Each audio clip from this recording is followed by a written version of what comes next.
Hi, good evening, friends. Welcome to Karnataka Academy. Myself, Anand Patil. I am already appointed teacher in the Chikkodi district. Okay. Today we shall discuss about the TET question paper of English language 2017. Okay. The first question is first question is based upon the passage. Hope you already know about this subject, that is the passage given. ಈ ಒಂದು ಕೊಟ್ಟಂತ passage ಬಗ್ಗೆ ನಿಮ್ಗೆ already ನೀವು ಓದಿರ್ತೀರಾ. ಆ ಓದಿದಂತಹ ನಿಮಗೆ ಗೊತ್ತಿರ್ತಕ್ಕಂಥ ವಿಷಯನೇ ಇದೆ. ಸಿಂಪಲ್ ಆಗಿ ನಾನು ಹೇಳ್ತೀನಿ, ಆಮೇಲೆ ಕ್ವಶನ್ ಆನ್ಸರ್ಸ್ ಅನ್ನ ನಾವು ಸಾಲ್ವ್ ಮಾಡ್ತಾ ಹೋಗೋಣ. ಓಕೆ, ಈ ಪ್ಯಾಸೇಜ್ ಹೆಲೆನ್ ಕೆಲ್ಲರ್ ಕೇಳಿದಿರಲ್ಲ, ಮೂಕ ಮತ್ತು ಕಿವಿಡ ಇರ್ತಕ್ಕಂತಹ ಒಬ್ರು ಹೆಣ್ಮಗಳು, ಅವಳ ಮೇಲೆ ಒಂದು ಬಿಲ್ಡ್ ಆಗಿರ್ತಕ್ಕಂಥ ಒಂದು ಪ್ಯಾಸೇಜ್ ಇದೆ. ಅವಳು ಯಾವ ರೀತಿ ಸಮಸ್ಯೆಯನ್ನ ಕಲಿಕೆಯಲ್ಲಿ ಅನುಭವಿಸ್ತಾಳೆ, ಅವರ ಗುರು ಸಾಲಿವಾನ್ ಅವರು ಯಾವ ರೀತಿ ಅವಳಿಗೆ ಯಾವ ರೀತಿ ಅವರಿಗೆ ಕಲಿಸ್ತಾರೆ, ಯಾವ ರೀತಿ ಅವಳು ಕಲಿತಾಳೆ, ಅವಳು ಯಾವ ತೊಂದರೆಗಳನ್ನ ಅನುಭವಿಸಿದ್ರು ಅನ್ನೋದೇ ಈ ಪ್ಯಾಸೇಜ್ ಅಲ್ಲಿ ಬಂದಂತಹ ಮುಖ್ಯವಾದ ವಿಷಯ. So directly we will move to question answers and we will discuss more.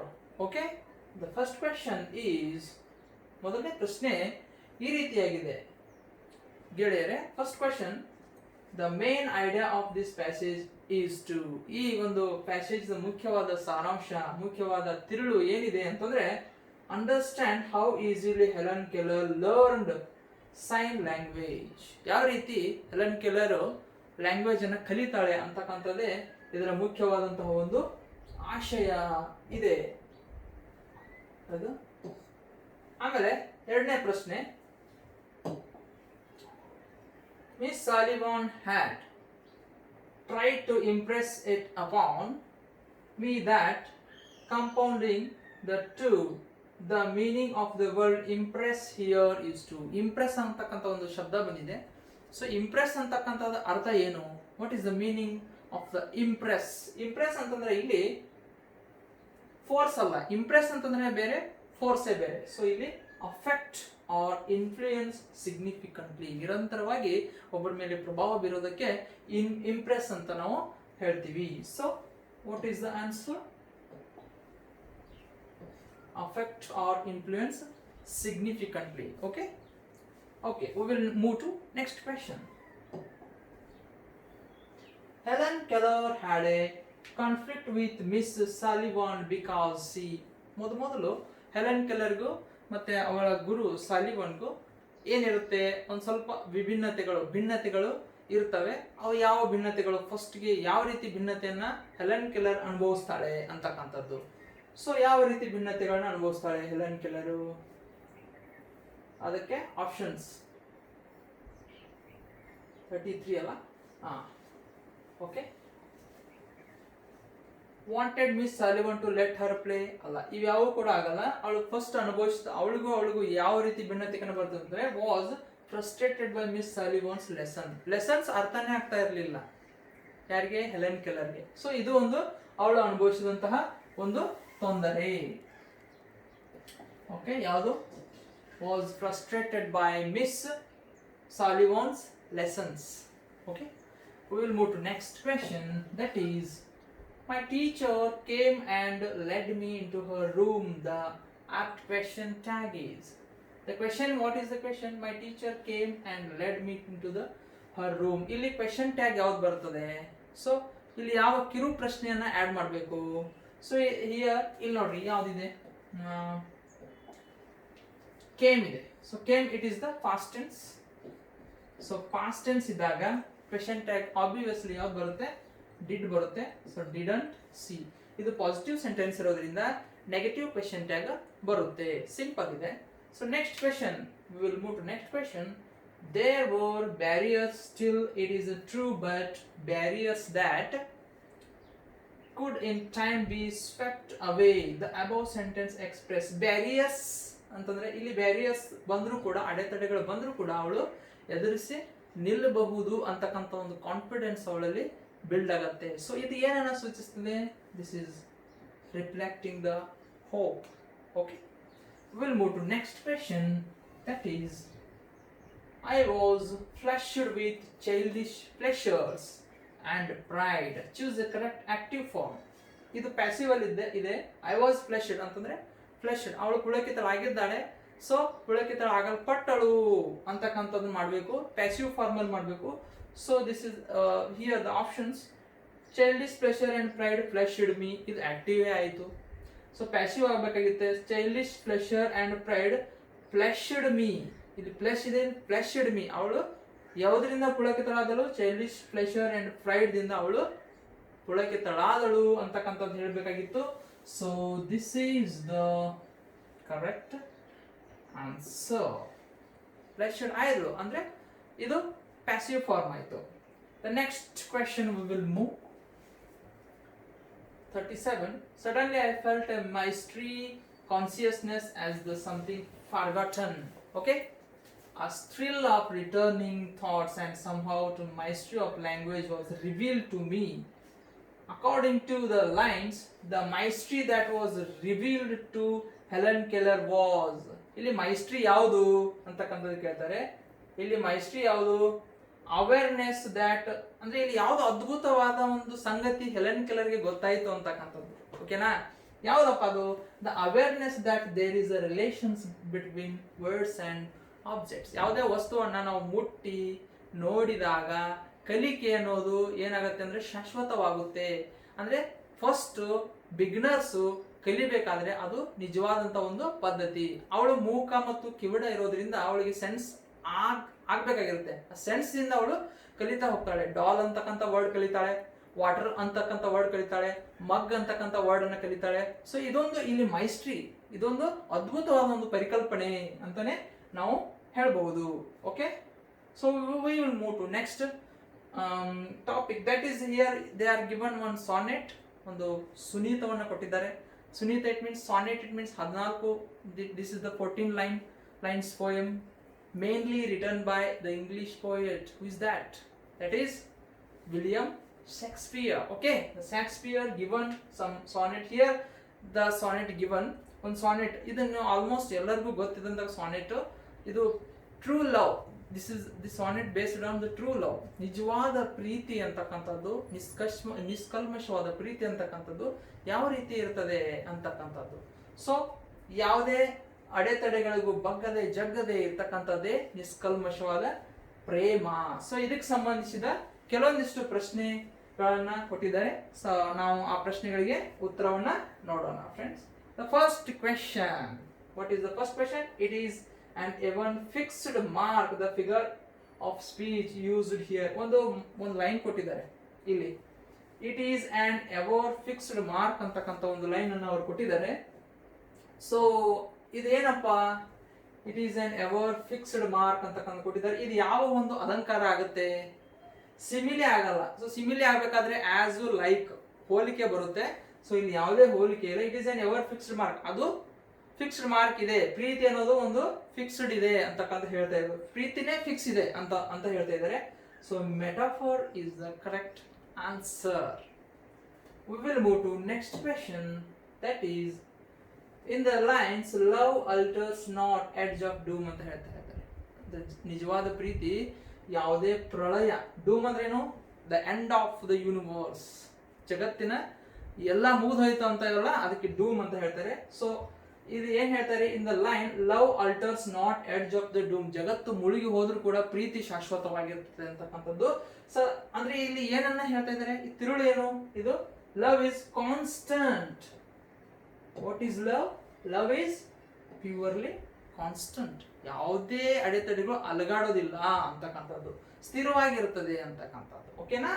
V will move to next question. The word impediments in the poem means, impediments ಅಂದ್ರೆ ಏನು? Impediments means you have to use the dictionary. So okay, dictionary ಹೆಚ್ಚೆಚ್ಚು use ಮಾಡಿದಾಗೆ words meaning ಆಗುತ್ತೆ. So ನಾನು ಡಿಕ್ಷನರಿಯಲ್ಲಿ ನೋಡಿದೆ. So impediments ಅಂತಂದ್ರೆ hindrance ಅಂತ ಆಗುತ್ತೆ. So hindrance ಅಂತಕ್ಕಂತಂದ್ರೆ ಅಡೆತಡೆ ಅಂತಕ್ಕಂಥದ್ದು ಇದರ ಅರ್ಥ ಆಗುತ್ತೆ. Okay friends, we will move to next question.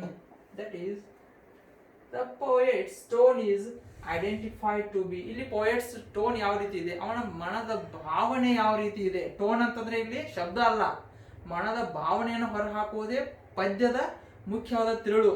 ಇದನ್ನ ನೆನಪಿಟ್ಕೋಬೇಕು ನೀವು. the poem expresses the feelings of the people. We can express our feelings by poems. So ಇಲ್ಲಿ ಕ್ರಿಟಿಕಲ್ ಅಂತಕ್ಕಂಥದ್ದು. ಸೊ ಕ್ರಿಟಿಕಲ್ ಅಂತಕ್ಕಂಥದ್ದು ಸರಿಯಾಗತ್ತೆ. ಅಂದ್ರೆ ಬರ್ತಕ್ಕಂಥ ಅಡೆತಡೆಗಳನ್ನ ಹೆಚ್ಚಿಗೆ ಅವನು ಫೋಕಸ್ ಮಾಡಿದ್ದಾನೆ. ಅದರಿಂದ ಪ್ರಾಬ್ಲಮ್ಸ್ ಯಾವ ರೀತಿ ಬರುತ್ತೆ, how the problems occur in the true love and how we will face that problems ಅಂತ. Okay, we will move to next question. In line 1, marriage actually means marriage ಅಂದ್ರೆ ಏನು? ಸೊ ಮದುವೆ ಅಂದ್ರೆ ಏನು? ನಮ್ಮ ಪ್ರಕಾರ ಏನೇನೋ ಅರ್ಥ ಬರ್ಬೋದು, ಬಟ್ ಇಲ್ಲಿ ಕವಿಯ ಪ್ರಕಾರ marriage is not a common thing. Marriage is a alliance, ಒಂದು ಸಹ ಸಂಬಂಧ ಅಂತಕ್ಕಂಥದ್ದು. ಓಕೆನಾ? ದಿಸ್ ಇಸ್ ದ ಅಲಯನ್ಸ್ ಅಂತ ಹೇಳ್ತಾರೆ, ಬಾಂಡಿಂಗ್ ಅಂತ ಹೇಳ್ತಾರೆ ಒಂದು ರೀತಿ. So next question, the central idea of the poem. Central idea ಏನು, ಮುಖ್ಯವಾದ ತಿರುಳು ಏನು ನಿಮ್ಗೆ ಆಲ್ರೆಡಿ ಗೊತ್ತಾಗಿದೆ. ಈ ಒಂದು ಪೋಯಮ್ದ ಮುಖ್ಯವಾದ ತಿರುಳು, show that true love won't change in spite of any obstacles. ಯಾವುದೇ ತೊಂದರೆಗಳು ಬಂದರೂ ಕೂಡ, ಅಡೆತಡೆಗಳು ಬಂದರೂ ಕೂಡ ಟ್ರೂ ಲವ್ ಕಾನ್ಸ್ಟೆಂಟ್ ಆಗಿರ್ತದೆ. ಆಮೇಲೆ ಅದು ಯಾವುದೇ ಅಡೆತಡೆ ಬಂದಾಗ್ಯೂ, ಇನ್ಸ್ಪೈಟ್ ಆಫ್ ಯಾವುದೇ ಬಂದಾಗ್ಯೂ ಕೂಡ ಅದು ತನ್ನತನವನ್ನು ತೋರಿಸ್ತದೆ, ಬದಲಾವಣೆ ಆಗುವುದಿಲ್ಲ, ಚೇಂಜ್ ಆಗಲ್ಲ, ವೋಂಟ್ ಚೇಂಜ್ ಅಂತ ಹೇಳಿದ್ದಾರೆ ನೋಡಿ. ಓಕೆನಾ? So will move to next question, that is the poet idea of love involves the premise that. ಏನು ಇಲ್ಲಿ ಲವ್ ಅಂತ, ಲವ್ ಅನ್ನ ಯಾವ ರೀತಿ ಎಕ್ಸ್ಪ್ರೆಸ್ ಮಾಡಿದ್ದಾರೆ poet? The true love is indifferent. ಯಾವ್ದ್ಯಾವ್ದಕ್ಕೆ ಸಂಬಂಧ ಇಲ್ಲ. ವೆಲ್ತ್, ಸಂಪತ್ತು, ನಿಜವಾದ ಪ್ರೀತಿಗೆ ಸಂಪತ್ತಿಗೂ ಯಾವುದೇ ಸಂಬಂಧ ಇಲ್ಲ. ಬ್ಯೂಟಿ, ಅದು ಮ್ಯಾಟರ್ ಆಗಲ್ಲ. ಸೊ ಏಜ್ ಕೂಡ ಸಂಬಂಧ ಇಲ್ಲ. ಆಮೇಲೆ ಸರ್ಕಮ್ಸ್ಟೆನ್ಸಸ್, ಯಾವುದೇ ಸಂದರ್ಭದಲ್ಲಿ ಕೂಡ ಅದು ಬದಲಾವಣೆ ಆಗೋದಿಲ್ಲ. So the correct answer is true love is not indifferent to wealth, beauty, age and circumstances. Okay, we will move to next question. The given poem is, ಇದು poem ಏನಾಗಿದೆ? ನಾನು ಬಿಗಿನಿಂಗ್ ಅಲ್ಲಿ ಹೇಳಿದ್ದೀನಿ, ಇದೊಂದು ಸಾನೆಟ್ ಆಗಿದೆ. Sonnet is a 14 lines poem. Okay, 14 line ಇರ್ತದೆ, very important. So next we will move to the language functional, based on language functions questions, that is up to 46 to 60. Okay, we will move to the next questions. 46. Students in a class are asked to repeat the teacher's model of pronunciation. Model repetition ಮಾಡ್ತಾ ಇರ್ತಾರಲ್ಲ teachers, ಅದನ್ನ ಮಕ್ಕಳು follow ಮಾಡ್ತಾ ಇರ್ತಾರಲ್ಲ, ಇದು ಏನನ್ನ ತೋರಿಸ್ತದೆ? Drill ಅದೇ, ಇದು ಡ್ರಿಲ್ ಅಂತಾರೆ ನಮ್ಮ ಭಾಷೆ, ಡ್ರಿಲ್ ಅಂತಾರಲ್ಲ. ಈ ಡ್ರಿಲ್ ಏನನ್ನ ಒಳಗೊಂಡಿರ್ತದೆ ಅಂತಕ್ಕಂಥದ್ದು. ಓಕೆನಾ? ಇದರ options, the first option is, the first option is down sir, down. Okay, Down. here Yes. they are given first option is chain drill. The second option is repetition drill, substitution drill, question and answer drill. ಇಲ್ಲಿ ಏನಾಗುತ್ತದೆ? Repetition drill ಆಗುತ್ತೆ. ಏನಾಗುತ್ತೆ ಇಲ್ಲಿ? Repetition ಆಗುತ್ತಾ? ಓಕೆನಾ? ಹೇಗೆ? ನಾವು ಶಿಕ್ಷಕರು ಹೇಳಿದ ಹಾಗೆ ಮಕ್ಕಳು ಅದನ್ನ ವಾಪಸ್ಸಿ ನಮಗೆ ಹೇಳ್ತಾರೆ. ಸೊ ಇದರಿಂದ ಏನಾಗುತ್ತೆ? ರಿಪಿಟೇಷನ್ ಆಗುತ್ತೆ, ಅವರಿಗೆ ಜ್ಞಾಪಕ ಉಳಿಯುತ್ತೆ, ಆಮೇಲೆ ಪ್ರೊನೌನ್ಸಿಯೇಷನ್ ಕೂಡ ಸರಿಯಾಗುತ್ತೆ. So this is the correct answer. The next question is, I apologize for my behavior in the meeting yesterday. This is an example of. ಇದು ಏನು? ನಾವು ಕ್ಷಮೆ ಕೇಳ್ತಾ ಇರ್ತೀವಿ, ನೀನು ಏನಾತಪ್ಪ ಅದಕ್ಕೆ ನಂಗೆ ದಯವಿಟ್ಟು ಕ್ಷಮಿಸ್ಪ ಅಂತ ಕೇಳ್ತೀವಿ, ನಮ್ಮ ಒಂದು ಭಾಷೆಯಲ್ಲಿ ಕೇಳ್ತೀವಿ. ಸೊ ಇದು ಏನನ್ನ ಒಳಗೊಂಡಿರ್ತದೆ? The language function, evaluative function, linguistic function ಅಥವಾ ಫೊನೆಟಿಕ್ ಫಂಕ್ಷನ್, ಯಾವುದನ್ನ ಒಳಗೊಂಡಿರ್ತದೆ? ಸೊ ಇದು ಎದಕ್ಕೆ ಸಂಬಂಧಿಸಲ್ಪಟ್ಟಿದೆ ಅಂತಂದ್ರೆ ಲ್ಯಾಂಗ್ವೇಜ್ ಫಂಕ್ಷನ್, ಭಾಷೆಯನ್ನ ಯಾವ ರೀತಿ ನಾವು ಉಪಯೋಗ ಮಾಡಬೇಕು ಅಂತಕ್ಕಂಥದ್ದಕ್ಕೆ ಸಂಬಂಧಿಸಿದ ಒಂದು ಪ್ರಶ್ನೆ ಆಗಿರೋದ್ರಿಂದ this is the answer is, this is the language function. Okay, we will move to next question, that is brainstorming techniques can be used to develop. brainstorming ಅಂತ ಹೇಳ್ತಾರಲ್ಲ, ಒಂದು ಟೆಕ್ನಿಕ್ ಇದು. ಭಾಷೆಯನ್ನ ಬೆಳೆಸಬೇಕಾದ್ರೆ ಹೆಚ್ಚು ಅದನ್ನ ಉಪಯೋಗಿಸ್ಬೇಕಾದ್ರೆ ಸೃಜನಶೀಲತೆಯನ್ನು ಹೆಚ್ಚು ಮಾಡಬೇಕಾದ್ರೆ ಸೃಜನಶೀಲ ಮಕ್ಕಳಿಗೆ ಹೆಚ್ಚು ಒತ್ತು ಕೊಟ್ಟು ಅವರಿಂದ ಇನ್ನೊಬ್ಬ ಮಕ್ಕಳಿಗೂ ಹೆಲ್ಪ್ ಆಗುತ್ತಾರ ಈ ರೀತಿ ಮಾಡ್ತಕ್ಕಂಥ ಒಂದು ಟೆಕ್ನಿಕ್ ಇದು ಏನನ್ನ ಬೆಳವಣಿಗೆ ಮಾಡ್ತದೆ ಅಂತಂದ್ರೆ ಇದು ರೀಡಿಂಗ್ ಕಾಂಪ್ರಿಹೆನ್ಷನ್ ಬೆಳವಣಿಗೆ ಮಾಡುತ್ತಾ ಅಥವಾ ಓರಲ್ ಕಾಂಪ್ರಿಹೆನ್ಷನ್ ಮಾಡುತ್ತಾ ಅಥವಾ ರಿಟರ್ನ್ ಎಕ್ಸ್ಪ್ರೆಷನ್ ಮಾಡುತ್ತಾ ಅಥವಾ ಪ್ರೊನೌನ್ಸಿಯೇಷನ್ ಸ್ಕಿಲ್ ಅನ್ನ ಮಾಡುತ್ತಾ. This is based on return expression ಅಂತ ಹೇಳ್ಬೋದು. ಸೊ ನಾವು ಒಂದು ಪ್ರಶ್ನೆಯನ್ನ ಕೊಟ್ಟು ಆ ಮಕ್ಕಳಿಗೆ ಇದ್ರ ಬಗ್ಗೆ ಬೇರೆ ಬೇರೆ ರೀತಿ ತಮ್ಮ ಅಭಿಪ್ರಾಯಗಳನ್ನ ಹೇಳಿ ಅದನ್ನ ಬರೆಯಲು ಹೇಳಿದ್ರೆ ಪ್ರತಿಯೊಬ್ಬರದು ಬೇರೆ ಬೇರೆ ಬರುತ್ತೆ. ಅಲ್ಲಿ ಯಾವ್ದು ಚೆನ್ನಾಗಿರುತ್ತೋ ಅದನ್ನ ಆಯ್ಕೆ ಮಾಡ್ಕೊಂಡು ನಾವೇನ್ ಮಾಡ್ಬೋದು ಎಲ್ಲರಿಗೂ ಅದನ್ನ ಹೇಳ್ಬೋದು. ಇದಕ್ಕೆ ಬ್ರೈನ್ ಸ್ಟಾರ್ಮಿಂಗ್ ಅಂತ ಹೇಳ್ತಾರೆ. So next question, the phonetic transcription for the word police. This is not police, okay, this is police. So police ಅಂತಕ್ಕಂಥದಕ್ಕೆ ಇಲ್ಲಿ ಯಾವ ಒಂದು ಸರಿಯಾದ ಉತ್ತರ ಬರುತ್ತೆ ಅಂದ್ರೆ ಅ ಬರುತ್ತೆ. ಓಕೆನಾ? ಅ ಬರ್ಬೇಕಾದ್ರೆ ಯಾವ್ದು ಬರುತ್ತೆ? ಪಲೀಸ್. ಸೊ ಲೀ ಅಂತಕ್ಕಂಥದ್ದು ಎಳೆದು ಹೇಳ್ತಾ ಇರ್ತೀವಿ, ಪಲೀಸ್ ಅಂತ ಆಗ್ಬೇಕಲ್ಲ. ಸೊ ಪಲೀಸ್ ಆಗ್ಬೇಕಾದ್ರೆ ಇಲ್ಲಿ ಸರಿಯಾದಂತ ಉತ್ತರ ಯಾವುದು? ಇದು. ಓಕೆನಾ? ನೋಡ್ರಿ, ಪ ಅಷ್ಟೇ, ಇಲ್ಲಿ ಯಾವುದೇ ಎಳಿತಾ ಇಲ್ಲ ನಾವು, ಪೊಲೀಸ್ ಅಂತ ಇಲ್ಲ. ಸೊ ಇದು ಬರಲ್ಲ. ಸೊ ಇದು ಪಲೀಸ್ ಅಷ್ಟೇ ಅಂತ ಇಲ್ಲ, ಇಲ್ಲಿ ದೀರ್ಘ ಇಲ್ಲ. ಎರಡು ಈ ರೀತಿ ಬಂದ್ರೆ ಅದನ್ನ ಜಾಸ್ತಿ ಒತ್ತು ಕೊಟ್ಟು ಹೇಳ್ಬೇಕಂತಕ್ಕಂಥದ್ದು, ಇದು ಬರಲ್ಲ. So palace. ಸೊ ಇದು ಬರಲ್ಲ, ಯಾಕಂತಂದ್ರೆ ಇಲ್ಲಿ ಉಚ್ಚಾರಣೆ ಇದು ಆಗ್ತಾ ಇಲ್ಲ, ಇದು ಪಾಲೀಸ್ ಅಂತ ಆಗುತ್ತೆ. ಸೊ ಇದು ಬರಲ್ಲ. So the correct answer is palace. The phonetic transcription of the police word is, the second one is correct. This is the answer. Have you got it? Okay, we will move to the next question, friends. The correction method, the correlation method is a method for teaching. Okay na? correlation method ಅಂತಂದ್ರೆ ಏನು? ಸಹ ಸಂಬಂಧೀಕರಿಸಿ ಕಲಿಕೆಯನ್ನ ಮಾಡೋದು. So ಈ method ಯಾವುದಕ್ಕೆ ಸಂಬಂಧಿಸಿದೆ? ಯಾವ ಒಂದು ವಿಷಯಕ್ಕೆ ಸಂಬಂಧಿಸಿದೆ? ಪೊಯೆಟ್ರಿನ, ಗ್ರಾಮರ, ಡ್ರಾಮಾನ, ವೊಕ್ಯಾಬುಲರಿನ? ಸೊ ಪೊಯೆಟ್ರಿಯನ್ನ ನಾವು ಓದಿ ಹೇಳಬೇಕು, ಕೋರಿಲೇಷನ್ ಸಂಬಂಧ ಬರಲ್ಲ. ಡ್ರಾಮಾ ಆಗತ್ತಾ? ಆಗಲ್ಲ. ವೊಕ್ಯಾಬುಲರಿ ವರ್ಕು ಆಗಲ್ಲ. So correct the correlation method is used to which type of teaching? The grammar teaching. ಓಕೆನಾ? ಸಹ ಸಂಬಂಧಿಸಿ ಕಲಿಸಬೇಕಾಗಿರ್ತದೆ. ಸೊ ಸಹ ಸಂಬಂಧಿಸಿ ಕಲಿಸೋದು ಯಾವುದು? Setting, OPS. ಸಹ ಸಂಬಂಧಿಸಿ ಕಲಿಸೋದು ಯಾವ್ದಪ್ಪ? ಸಹ ಸಂಬಂಧಿಸಿ ಕಲಿಸೋದು ಯಾವುದು? ಸಾರಿ, ಓಕೆ, ಇಲ್ಲಿ ಗ್ರಾಮರ್ ಅನ್ನ ನಾವು ಸಹ ಸಂಬಂಧಿಸಿ ಕಲಿಸಬಹುದು. ಅಂದ್ರೆ ವಿಷಯ ಕಲಿಸೋ ಹೊತ್ತಿನಲ್ಲಿ ಅದೇ ಸಮಯದಲ್ಲಿ ನಾವು ಗ್ರಾಮರ್ ಅಥವಾ ವ್ಯಾಕರಣವನ್ನು ಕೂಡ ಕಲಿಸಬಹುದು. The correlation method is simply used to teach the grammar. Okay, the next question is, one of the objectives of using mother tongue in the language class is to. mother tongue ಅನ್ನ ಯಾಕೆ use ಮಾಡಬೇಕು? one of the objectives ಯಾಕೆ use ಮಾಡಬೇಕು? Develop students quick comprehension. ನಮಗೆ ಬೇಗ ತಿಳುವಳಿಕೆ ಆಗ್ಬೇಕಾಗಿತ್ತಂದ್ರೆ, ಈಗ ನಾನು ಇಂಗ್ಲಿಷ್ ಟು ಇಂಗ್ಲಿಷ್ ನಾನು ಹೇಳಿದ್ರೆ ಕೆಲವೊಬ್ರಿಗೆ ಅರ್ಥ ಆಗ್ಲಿಕ್ಕಿಲ್ಲ. ಅದೇ ರೀತಿ ಮಕ್ಕಳಲ್ಲೂ ಕೂಡ ಕೆಲವೊಬ್ರಿಗೆ ಅರ್ಥ ಆಗ್ಬೋದು, ಆಗದೇನೂ ಇರ್ಬೋದು. ಸೊ ನಾವು ಎರಡು ಬೈಲ್ಯಾಂಗ್ವಲ್ ಮೆಥಡ್ ಅನ್ನು ಯೂಸ್ ಮಾಡಿದ್ರೆ, ಮದರ್ ಟಂಗ್ ಅನ್ನ ಯೂಸ್ ಮಾಡಿ ಹೇಳಿದ್ರೆ, ಡೆವಲಪ್ ಸ್ಟೂಡೆಂಟ್ಸ್ ವಾಟ್?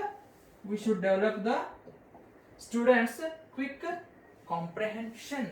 ಬೇಗ ತಿಳುವಳಿಕೆ ಮೂಡಿಸಬಹುದು ಅಂತ. Next question friends, one of the important feature of teaching English through communicative approach is to. communicative approach ಮೂಲಕ ಇಂಗ್ಲಿಷ್ ಅನ್ನ ಕಲಿಸಬೇಕು ಅಂತ ಹೇಳ್ತಾರೆ. ಯಾಕೆ ಕಲಿಸಬೇಕು? ಎಂಫಸಿಸ್ ಆನ್ ಟೀಚರ್ಸ್ ಲ್ಯಾಂಗ್ವೇಜ್ ಎಬಿಲಿಟಿನ. ಟೀಚರ್ಸ್ ಲ್ಯಾಂಗ್ವೇಜ್ ಎಬಿಲಿಟಿ ಬಿಲ್ಡ್ ಆಗುತ್ತಾ? ಅಲ್ಲ. Develop task among the people. ಮಕ್ಕಳಲ್ಲಿ ನಾವು ಟಾಸ್ಕ್ ಅನ್ನ ಕೊಟ್ಟು ಅದನ್ನ ಡೆವಲಪ್ಮೆಂಟ್ ಮಾಡಬಹುದಾ? ಅದು ಅಲ್ಲ. ಕಮ್ಯುನಿಕೇಟಿವ್ ಅಪ್ರೋಚ್ ಅಂತಂದ್ರೆ ಸಹ ಸಂಬಂಧಿಸಿ ಗುಂಪಿನಿಂದ ಕಲಿಯೋದು. Emphasis and develop skills through the mother tongue ಅಥವಾ take care of the rules of the language. So ಇಲ್ಲಿ ಏನಾಗುತ್ತೆ, ಕಮ್ಯುನಿಕೇಟಿವ್ ಅಪ್ರೋಚ್ ದಿಂದ ಕಲಿಸಿದ್ರೆ emphasis and develop skills through mother tongue, ಅವರ ಮಾತೃಭಾಷೆಯಿಂದ ಅವರು ಕಲಿಕೆಯನ್ನ ಹೆಚ್ಚಿಗೆ ಮಾಡ್ಕೋಬಹುದು. ಅಂದ್ರೆ ಅವರ ಕಮ್ಯುನಿಕೇಟಿವ್ ಅಪ್ರೋಚ್ ಅಂತಂದ್ರೆ ಏನು, ಗುಂಪಿನಲ್ಲಿ ಡಿಸ್ಕಷನ್ ಮಾಡೋದು.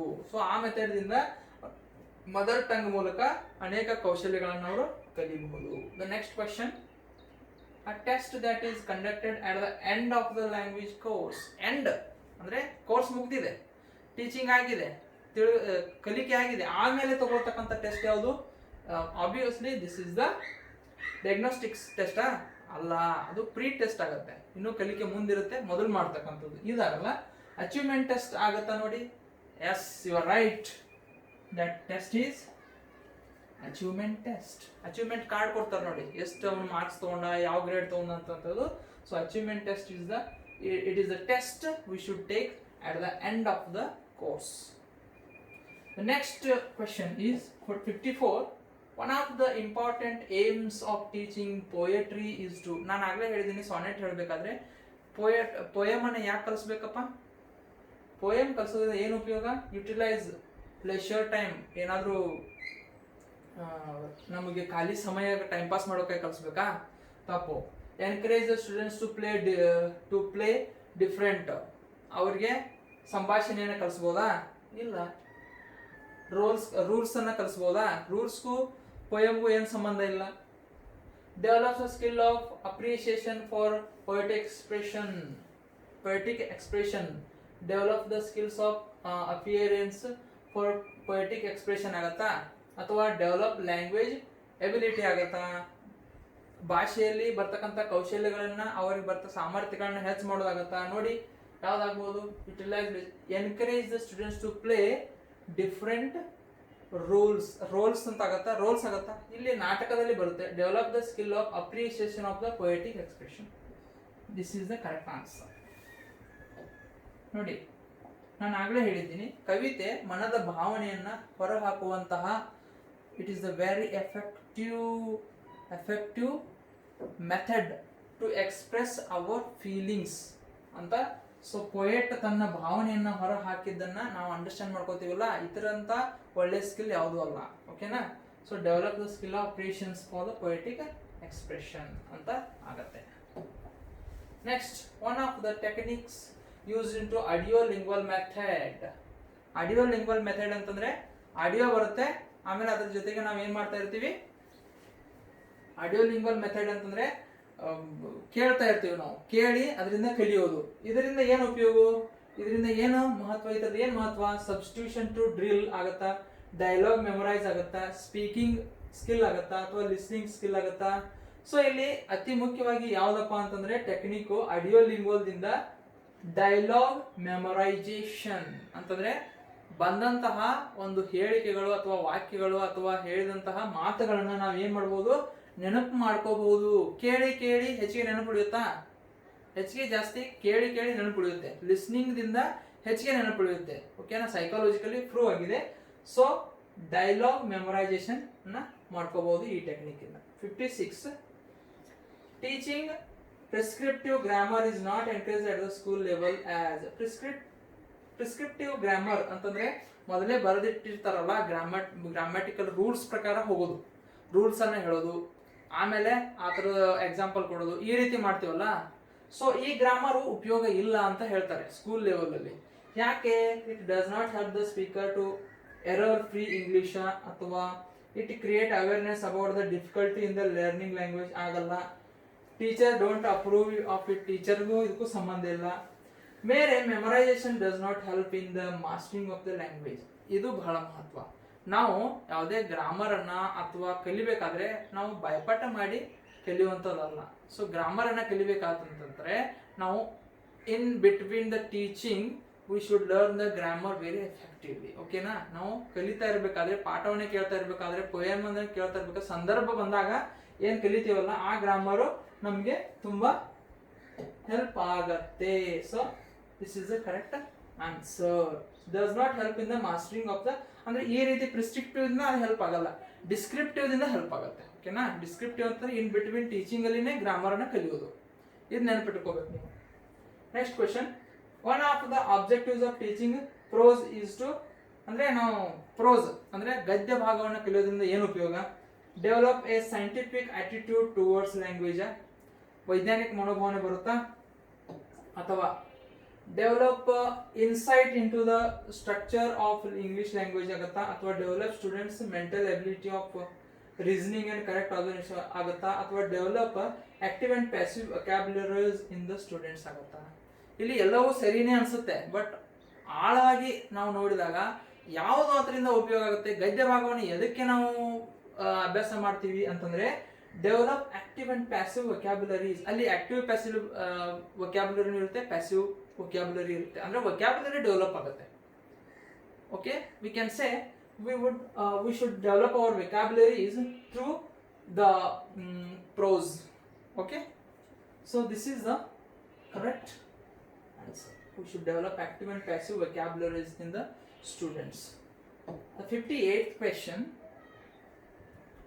communicative competence is the communicative competency ಅಂದ್ರೆ ಏನು? ಕಾಂಪಿಟೆನ್ಸ್ ಅಂದ್ರೆ ಏನು? Ability to apply grammar rules ಅಲ್ಲ. Understand of the foreign language ಇದು ಆಗಲ್ಲ. Extent to which one can learn the language to communicate ideas, ability to express oneself through emotions only. ಅಂದರೆ communicative competence ಅಂದರೆ ಇದರಿಂದ ಏನನ್ನ ನಾವು develop ಮಾಡ್ಬೋದು ಅಂತಂದರೆ ಅಂಡರ್ಸ್ಟ್ಯಾಂಡ್ ಆಫ್ ಫಾರಿನ್ ಲ್ಯಾಂಗ್ವೇಜ್ ಅಲ್ಲ, extent to which one can learn a language to communicative ideas. ನಮ್ಮ ಐಡಿಯಾಗಳನ್ನು ನಾವು ಶೇರ್ ಮಾಡ್ಕೋಬಹುದು. ಸೊ ಕಮ್ಯುನಿಕೇಟಿವ್ ಕಾಂಪಿಟೆನ್ಸ್ದಿಂದ ನಮ್ಮ ಐಡಿಯಾಗಳನ್ನು ನಾವು ಒಬ್ಬರಿಂದ ಒಬ್ಬರಿಗೆ ಶೇರ್ ಮಾಡ್ಕೋತೀವಿ, ಹೊಸ ಐಡಿಯಾ ಹುಟ್ಟುತ್ತೆ. ಸೊ ಇದು ಆಗುತ್ತೆ. The next 59, mother tongue can be used in teaching of English too. Mother tongue ಅನ್ನ ಯಾಕೆ ಯೂಸ್ ಮಾಡಬೇಕು? ಇಂಗ್ಲಿಷ್ ಟೀಚ್ ಮಾಡಬೇಕಾದ್ರೆ it may be Kannada, it may be Marathi, it may be Tamil. We can use the mother tongue to, okay, in the teaching of English. Okay, what purpose we should use? Because enrich vocabulary, no, promote quick comprehension or make learning easy, help teacher to complete portion. Okay, which is the correct? Why we should use mother tongue in between the teaching of English language? Because promote quick comprehension. ಶೀಘ್ರ ತಿಳುವಳಿಕೆಗೆ ನಾವು mother tongue ಅನ್ನ use ಮಾಡಬೇಕು. The last question. Okay, the last question is total physical response. Total physical response is a language teaching method developed by. ಇದೊಂದು concept ಬರುತ್ತೆ. The total physical response ಅಂತಂದ್ರೆ ಭಾಷೆಯನ್ನ ಕಲಿಬೇಕಾದ್ರೆ ಹಾವಭಾವ ಕೂಡ ಅದರಲ್ಲಿ ಇನ್ಕ್ಲೂಡ್ ಆಗಬೇಕು, 100% ಆಗಬೇಕು ಅಂತಕ್ಕಂಥ ಒಂದು ಥಿಯರಿ ಇದೆ. ಸೊ ಇದನ್ನು ಯಾರು ಹೇಳ್ತಾರೆ? This is thought of J.J. Asher. Okay, ಈ ಆಶರ್ ಅಂತಕ್ಕಂಥವ್ರು ಈ ಒಂದು ಟೋಟಲ್ ಫಿಸಿಕಲ್ ರೆಸ್ಪಾನ್ಸ್ ಅಂತಕ್ಕಂಥ ಒಂದು ಕಾನ್ಸೆಪ್ಟ್ ಅನ್ನ ಜಾಸ್ತಿ ಅವರು ಪ್ರಚುರ ಪಡಿಸ್ತಾರೆ. He developed it. Okay, okay, so this all questions we learned